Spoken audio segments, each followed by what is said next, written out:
अस्सलामुअलैकुम, आप देख रहे हैं JN न्यूज और मैं हूं आपकी मेजबान सुंबल जिया।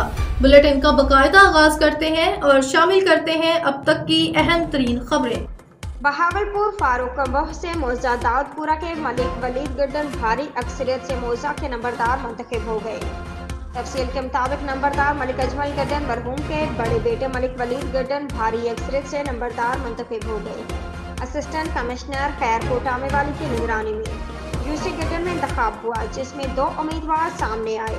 मलिक शाहनवाज गड्डन और साबका नंबरदार मलिक अजमल गड्डन मरहूम के बेटे मलिक वलीद गड्डन मौजा की अवामी राय में भारी अक्सरियत से मलिक वलीद गड्डन को मुंतखब किया गया। इस मौका पर मलिक वलीद गड्डन का कहना था कि मेरे घर के दरवाजे हर खास वाम के लिए 24 घंटे खुले हैं। नंबरदारी का इलेक्शन आया और गुजर गया। अपने मरहूम वालिद नंबरदार मलिक अजमल गड्डन के नक्शे कदम पर चलूंगा, किसी को मायूस नहीं करूंगा और मैं अपनी बरादरी और मौजा की आवाम का इंतहाई मशकूर हूँ, जिन्होंने मेरा हर मौका पर साथ दिया और नंबरदार मुंतखब होने पर मेरी भरपूर हिमायत की। इस मौका पर मलिक महबूब अहमद गड्डन, मलिक अल्लाह नवाज गड्डन, मलिक अहमद नवाज गड्डन, मलिक साजिद गड्डन, मलिक असलम गड्डन, मलिक अयूब गड्डन, मलिक दाऊद अहमद गड्डन, मलिक राशिद गड्डन, मलिक इमरान गड्डन, मलिक नबील अहमद गड्डन व दीगर मौजूद थे। वाज़ेह रहे कि असिस्टेंट कमिश्नर खैर कोटामे वाली की जानिब से नंबरदारी के लिए ताहल कोई नोटिफिकेशन जारी नहीं किया गया।